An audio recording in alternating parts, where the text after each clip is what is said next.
Peuple de Dieu, bienvenue dans ce nouvel épisode de lecture quotidienne Zoé écrit par le pasteur Regina Malike. Je suis la sœur Priska. Notre lecture d'aujourd'hui porte sur la paix dans les temps de trouble. Oui, vous avez bien entendu, c'est possible d'avoir la paix dans les temps de trouble, qui est portée sur Jean 14, verset 27.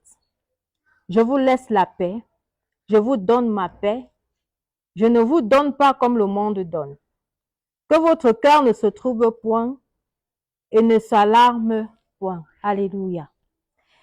C'est ce qui rend difficile le fait d'accueillir la promesse de paix de Jésus. La paix est justement ce que nous avons l'impression de manquer en ce moment. Après tout, la paix signifierait la fin de tous ces conflits, la fin de tous ces bouleversements, l'aboutissement de toute notre attente, de nos désirs et de nos inquiétudes, n'est-ce pas? Je me demande, j'ai généralement considéré la paix comme l'absence de quelque chose de négatif. L'absence de guerre, de dispute, de peur ou de colère. Et en effet, la première définition du dictionnaire confirme cette idée. Paix, absence de trouble. Mais en lisant et relisant les paroles de Jésus à ses disciples, je me rends compte que j'ai peut-être une mauvaise compréhension. Peut-être que la paix n'est pas simplement l'absence de quelque chose, mais plutôt la présence de quelque chose. Peut-être que la paix existe par elle-même.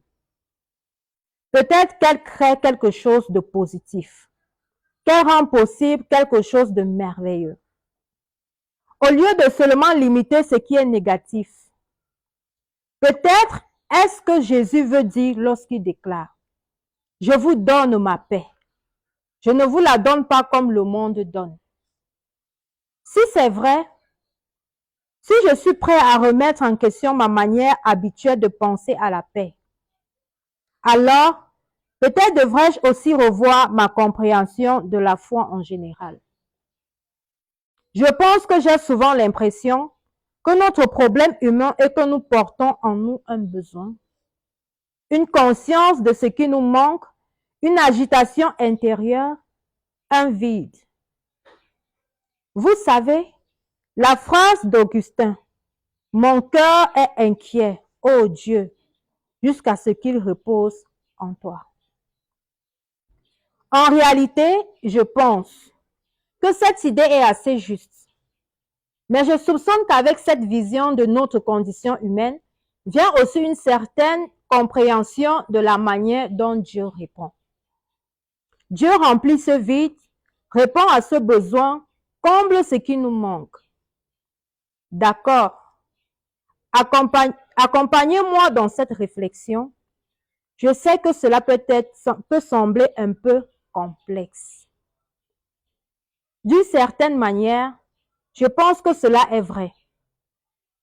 Mais je ne suis pas certain que cela signifie qu'une fois que nous venons à la foi, tout devient immédiatement parfait.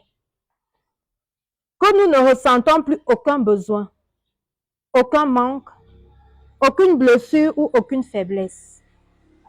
Ou, du moins, si je suis honnête, ce n'est pas ainsi que je vis réellement la vie de foi. Alléluia. C'est le moment de passer à notre moment de prière. Répétez ceci après moi.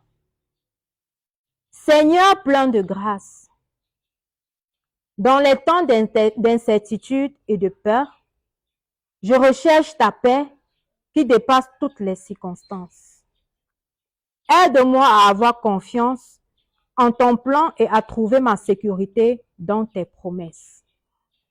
Je te confie mes inquiétudes, sachant que tu contrôles toutes choses. Au nom de Jésus.